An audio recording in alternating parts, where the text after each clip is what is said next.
Graça e paz, irmãos.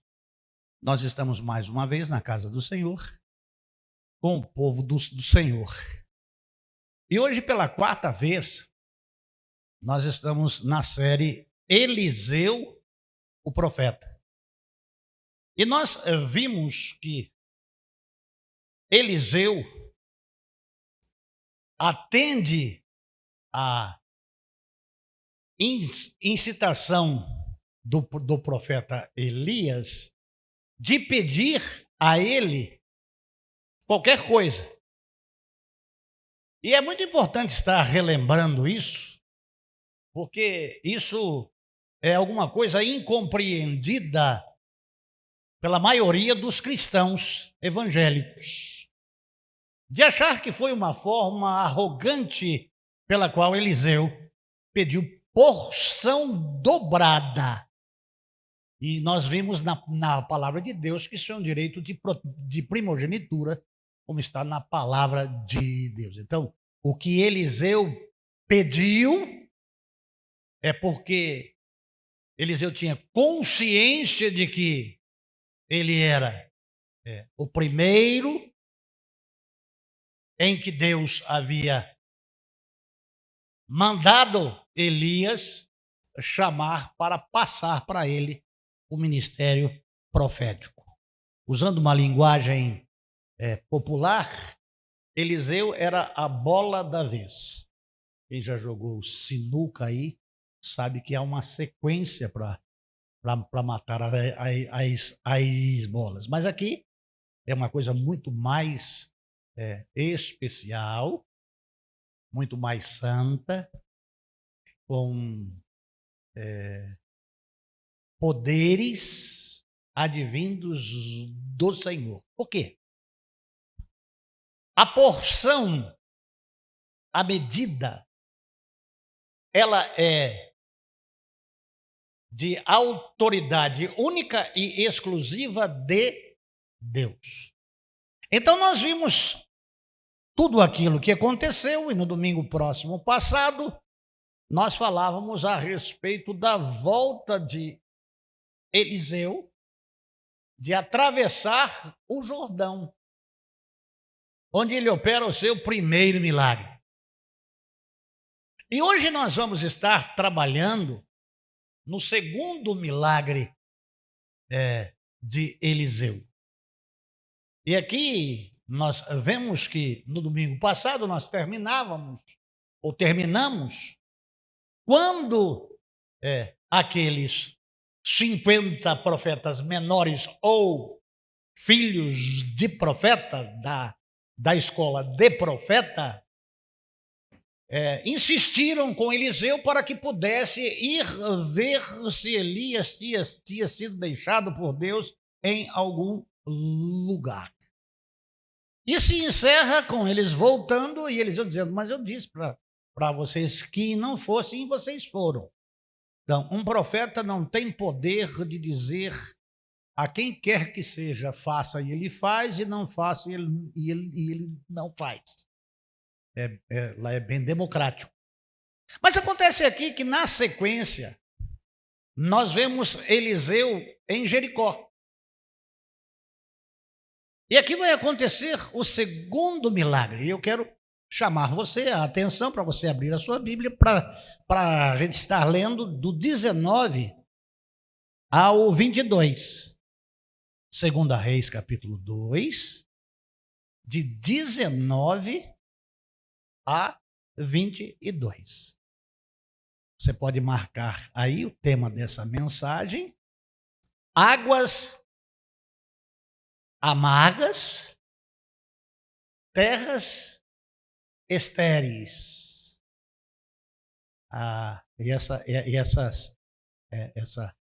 Essas águas amargas aqui não é bem a realidade desta água, porque ela era salobra. E uma água salobra, ela não tem vida. Por onde ela passa, ela leva morte. Então vamos ler. Amados, vamos ler. 19. E disseram os homens da cidade a Eliseu: os homens da cidade de Jericó. Eis que a situação desta cidade é boa, como o senhor vê, mas as águas são más e a terra é estéril. Então ele disse: me tragam um prato, uma botija nova e ponham nela sal. E a trouxeram. E então saiu ele ao manancial das águas, deitou ali o sal, dizendo: assim diz o Senhor, eu sararei estas águas, já não haverá nelas morte nem terra estéril. E foram saradas as águas até hoje, conforme a palavra de Eliseu. Deus é o Senhor que tem domínio sobre tudo e sobre todos. Quando está escrito na tua palavra que todas as coisas contribuem para o bem daqueles que amam a Deus, porque de fato são contribuições que o Senhor Deus, por intermédio da sua graça, do seu muito amor, da sua muita misericórdia, concede e opera transformações. E eu quero te louvar, porque há possibilidades bíblicas, cristocêntricas, para quebrar maldição. E eu te agradeço, Senhor Deus, pela maldição quebrada aqui até os dias de hoje, por intermédio da tua palavra, nas águas do Jordão. E eu oro no nome de Jesus Cristo. Amém. Amados de Jesus Cristo, é preciso entendermos antes que cidade é essa? Que lugar é esse?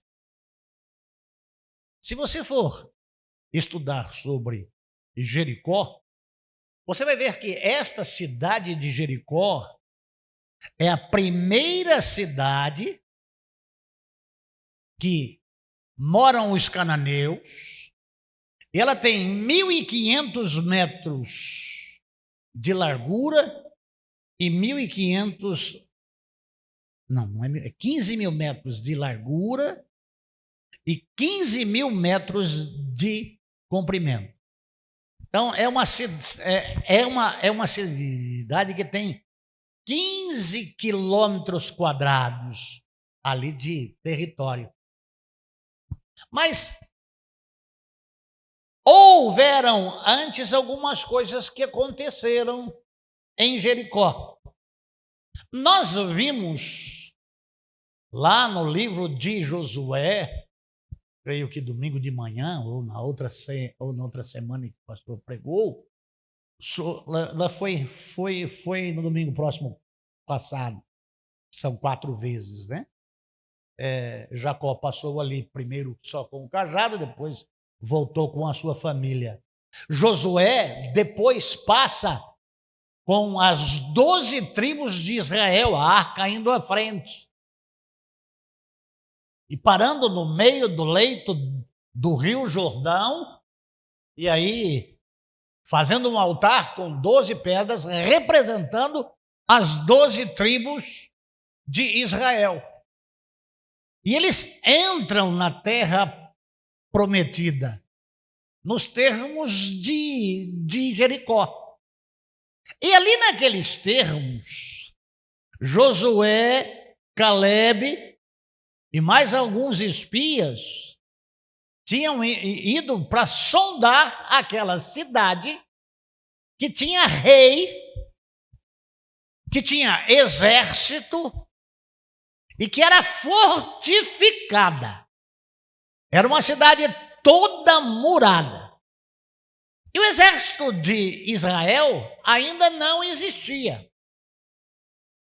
Então, amados de Jesus Cristo, vai ser a primeira batalha travada na conquista de Canaã, na terra dos cananeus, que é a terra prometida. Então nós vemos uma cidade organizada, com exército, fortificada. Para vocês terem uma ideia, de largura, tinham 3 metros de largura o muro. E aí quem gosta de estudar a palavra de Deus, vai lá no livro de Josué e com calma vai lendo sobre a conquista de Jericó. Aí tem eles cercando silenciosamente por 7 vezes em 6 dias. E na última vez tocando a trombeta, gritando e batendo os cântaros e as muralhas caindo. E aí eles vencem os cananeus. E é impressionante que Josué, amando de Deus, servo de Deus, amaldiçoa o lugar. Porque Deus mandou Josué amaldiçoar. E é impressionante que a maldição com que Josué amaldiçoa, e eu queria que o irmão Alex colocasse aí Josué 6:26, Eiel é rei em Jericó, desse povo cananeu, que vem da descendência de Cão. Então, naquela ocasião, Josué pronunciou este juramento solene: maldito seja diante do Senhor o homem que reconstruir a cidade de Jericó, ao preço de seu filho mais velho lançará os alicerces da cidade, ao preço de seu filho mais novo porá as suas portas. Então morre tanto o que faz os alicerces e morre tanto quem faz os portões. Amados, a maldição há 500 anos antes, lá em 6:26, se cumpre. E é impressionante que quando Deus fecha a porta, não há vida. Há cidade, mas as terras são estéreis, inférteis. Não serve para o cultivo. Por quê? Porque a água é ruim. Então, tem um lugar onde a água está doente. A vista pode ser muito boa, a cidade pode ser muito fantástica, mas eles têm problemas, eles têm enfermidades, porque com uma água doente, há aborto dos animais. Com uma água doente, tem aborto das mulheres. Com uma água doente, tem enfermidades e morte. Então, onde tem águas ruins, tem gente doente. Toda a sorte de doença permeia lá naquelas águas. Mas agora tem um homem de Deus lá. Então, Deus muda de ideia. Deus, ele é Senhor do tempo. Então, por 500 anos,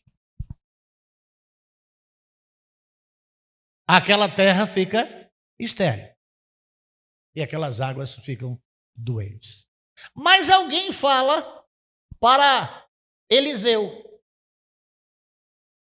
eis que a situação da cidade é boa,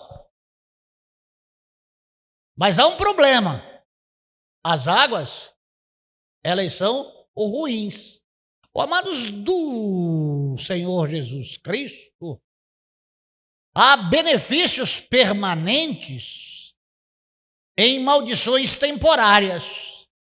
E aqui dá para nós vermos possibilidades de transformação pela misericórdia, pela bondade, pelo amor de Deus. Quando nós vemos na palavra de Deus, e visitarei a maldade dos pais nos filhos até a terceira e quarta geração, e terei misericórdia até 1000 gerações, é a ação da misericórdia transformadora, botando fim na maldade, botando fim no castigo, botando fim na enfermidade. Então, quando Deus, e lá no 15 de 2 Reis 2,15, e vendo os filhos dos profetas que estavam em Jericó, do lado oposto, disseram: o espírito de Elias repousou em Eliseu, porque ele está com a capa. Mas, amados de Jesus Cristo, aqui uma coisa importante. Se nós formos lá no livro do Êxodo, deixa eu ver se eu acho aqui, são tantas as anotações desse Êxodo 15, 25.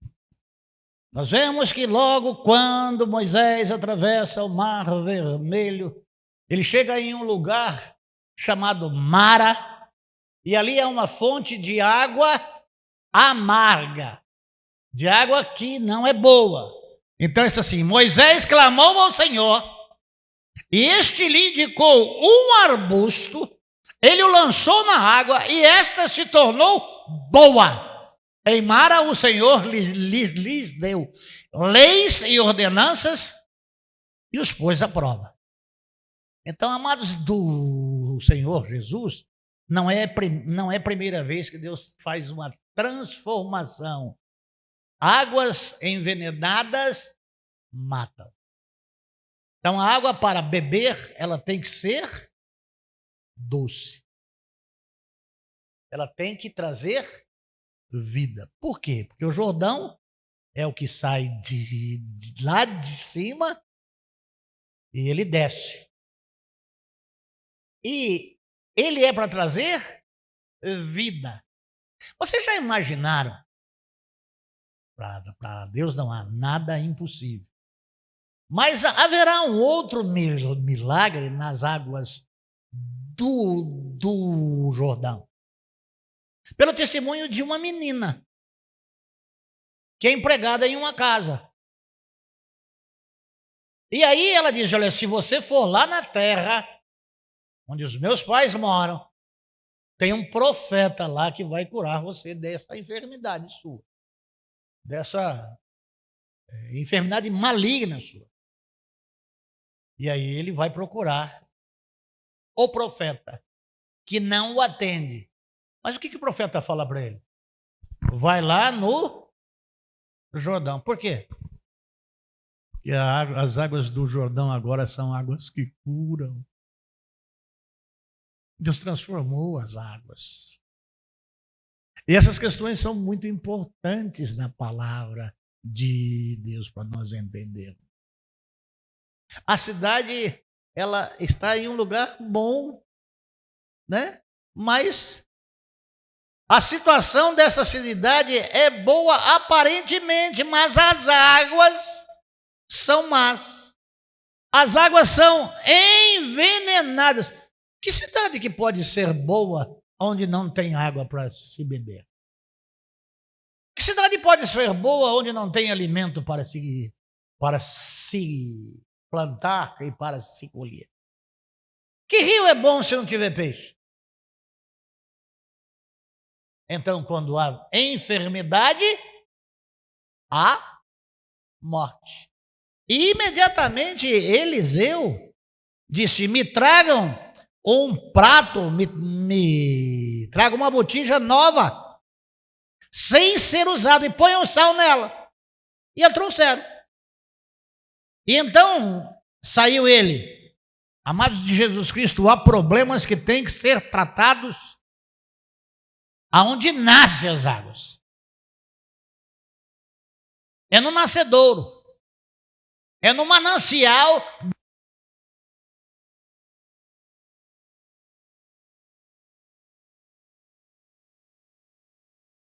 É na fonte das águas. Por quê?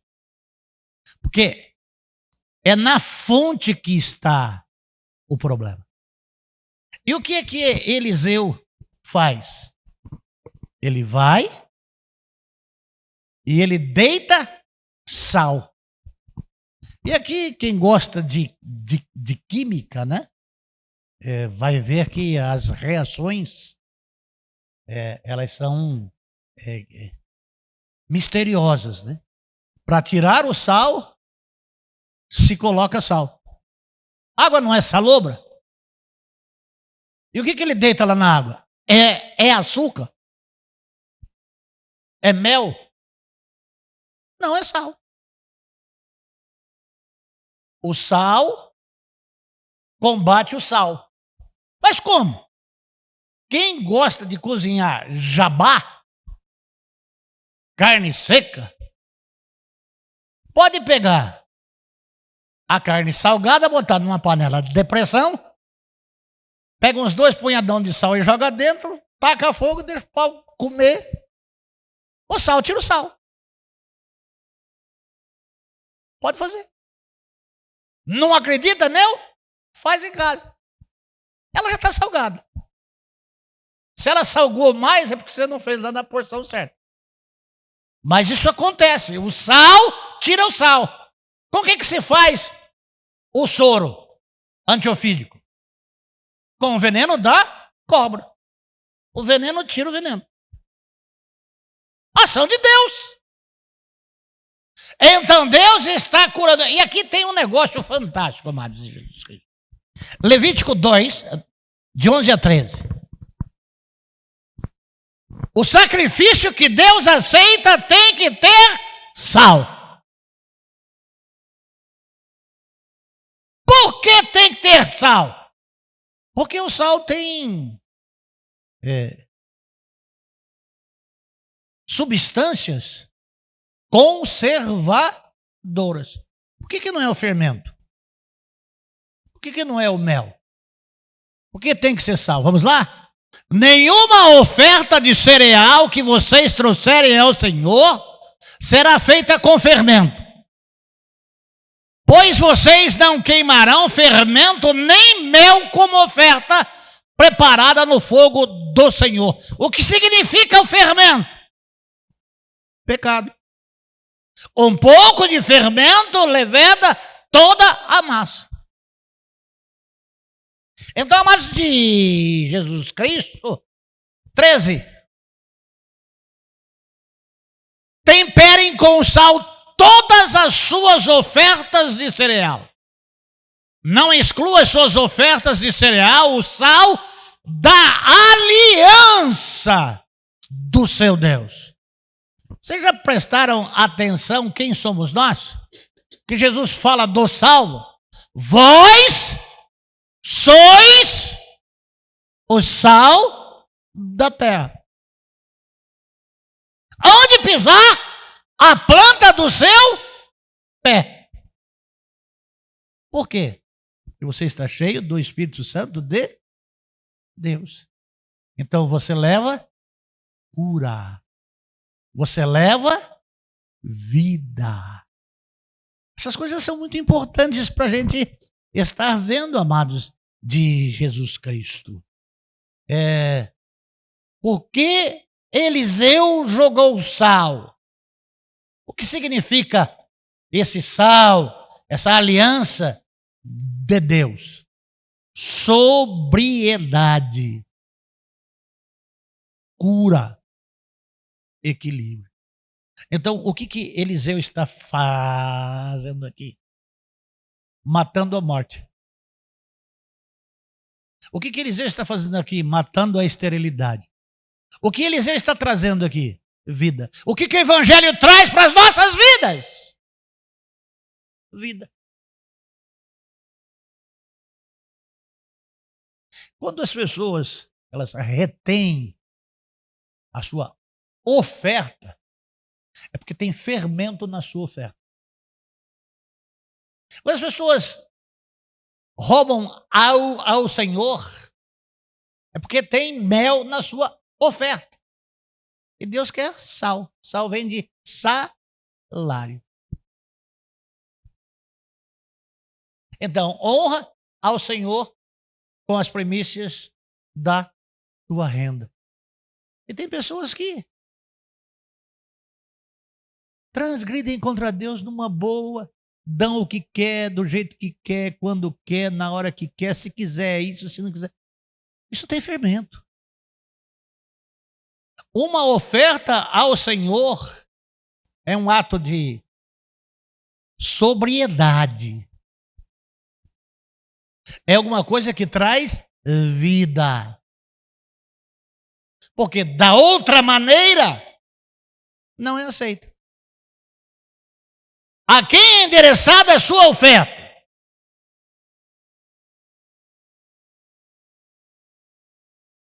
Por que as pessoas retêm? Porque tem pecado. E o pecado traz, na consequência da enfermidade. O lugar pode ser bom. A pessoa pode ser boa, mas ela não traz vida. Ela não vai para frente. Ela está doente. E ela precisa do sal da aliança, da sobriedade.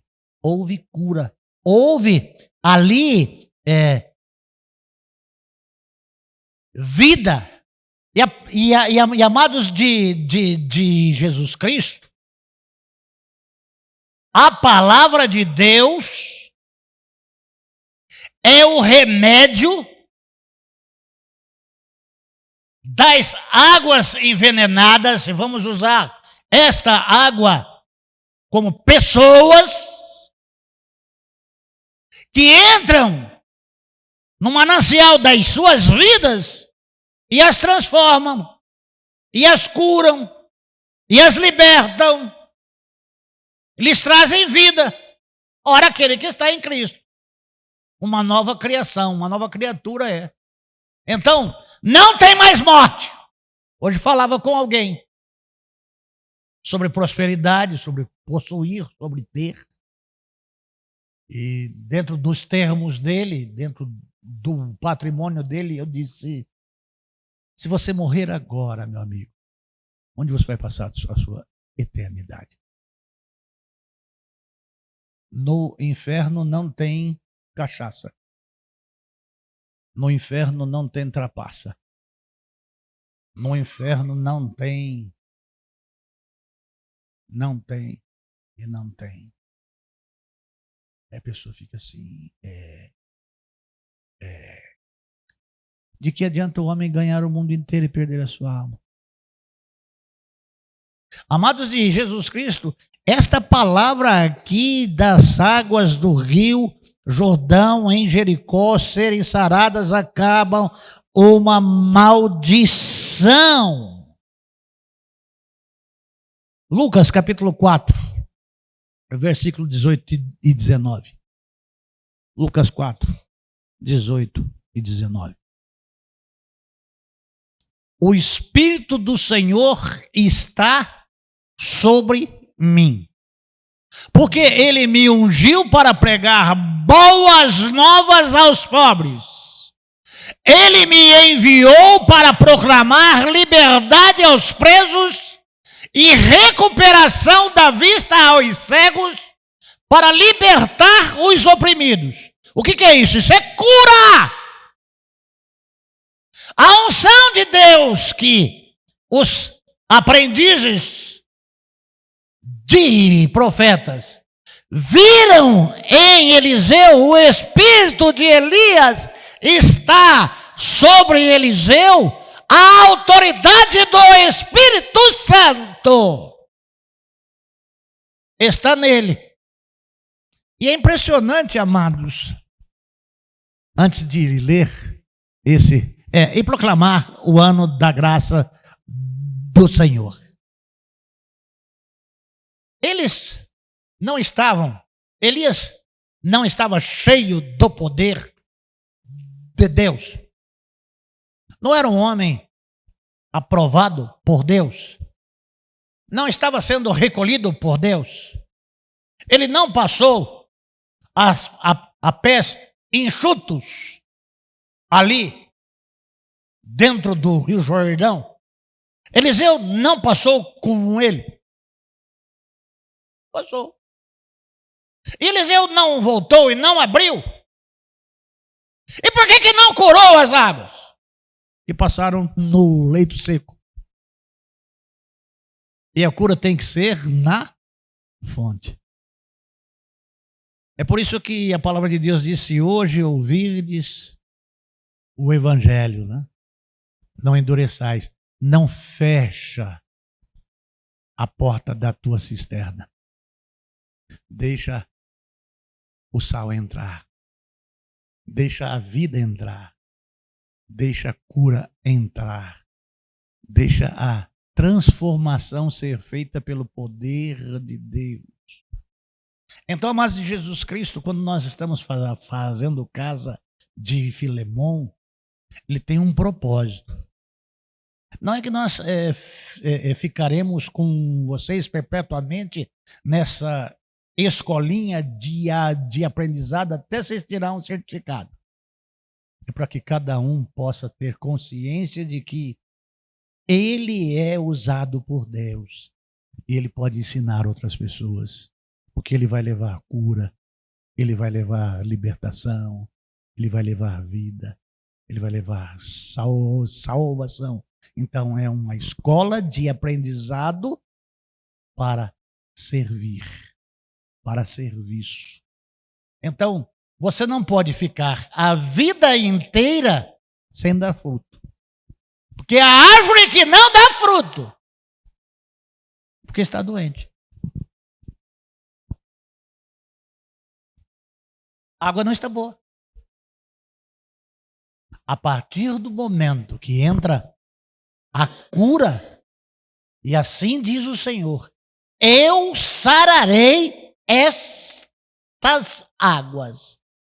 Já! É instantâneo. Não haverá nelas morte, nem terra estéril. Você já imaginou você estar em uma cidade boa, mas você não ter a vida plena? Viver doente? Estou lá em casa lá com uma turma lá com a gripe. Um caído para um lado, outro caído para o outro, está tudo caído lá. Nós ainda em pé. Mas não sei até quando. Você vai pegando todo mundo, né? Não se tem. Eu vejo umas pessoas lá que é bravo, sabe? Mas tá numa mansidão. Malemar consegue abrir os olhos. Puxa vida. É mais gostoso doente, né? Pelo menos não bate boca, pelo menos, né? Mas a vida não é assim, a vida é dinâmica, a vida é para... Deus quer vida. Então, amados de Jesus Cristo, essa mensagem de hoje, ela tem uma maldição temporária e tem um ato de fé, uma ação de poder para uma transformação total. Então você, sal da terra, você, onde você entrar, você entra para mudar. Por quê? Porque você é um prato novo, que você é um odre novo, que você é um vaso novo. E o que você tem é cura. Então, quando a gente fala assim, vai lá que não vai dar nada, é porque você tem o Espírito de Deus, que é o Espírito Santo que estava em Elias, que estava em Eliseu, que estava em Josué, que estava em Moisés, que estava em Jacó, que estava em Pedro, que estava em Tiago, que estava... É o mesmo Espírito. Então, você tem que ouvir Deus. Mas você tem que ser fiel a Deus. Porque você leva vida. E tem que ir no cerne. Não jogue o sal na beirada. Não joga o sal na terra. É lá na fonte. Vai falar de cara a cara com um indivíduo. Quem traz a transformação e a vida é Deus. O sal é a aliança de Deus. Então, se você quer saúde, se você quiser vida, jogue o fermento fora. Você não precisa de mel, não. Você precisa de sal. Amém? Deu para compreender? É simples. Se é mais ou menos, eu tenho minha casa lá, nós podemos conversar 30 horas. Mas é importante isso. Deus cura. Deus liberta. Deus muda a história. Ele tem poder de fechar a porta e ele tem poder de abrir a porta. Tem poder de abrir a porta e ele tem poder de fechar a porta. Ele tem poder de dar vida e ele tem poder de tirar a vida. Ele é Deus. Senhor, eu quero agradecer ao Senhor em nome de Jesus e pedir ao Senhor uma bênção sobre esta igreja. Se porventura é uma igreja de águas doentes e de infertilidade, e o Senhor Deus, em o nome de Jesus Cristo, pelo poder do Senhor e do teu Santo Espírito, possa lançar sal aqui e sarar esta igreja. E esta igreja são as pessoas que compõem esta igreja, não é o prédio, não é só o pastor, não é só a mulher do pastor, são as vidas. E que essas pessoas aqui desta igreja, Senhor Deus, sejam curadas no nome de Jesus Cristo, transformadas, com uma consciência plena, Senhor, de serem sal, que cura, que leva vida, que resgata, que transforma, que testemunha e que viva para o louvor da tua glória. Eles possam ter essa aliança de sal com o Senhor e serem honestos, e serem sinceros, e serem verdadeiros, para serem portadores da tua bênção, para que não levem doença e nem enfermidade e morte para ninguém. Pelo contrário, acabando com a maldição. Eu oro no nome de Jesus. Amém.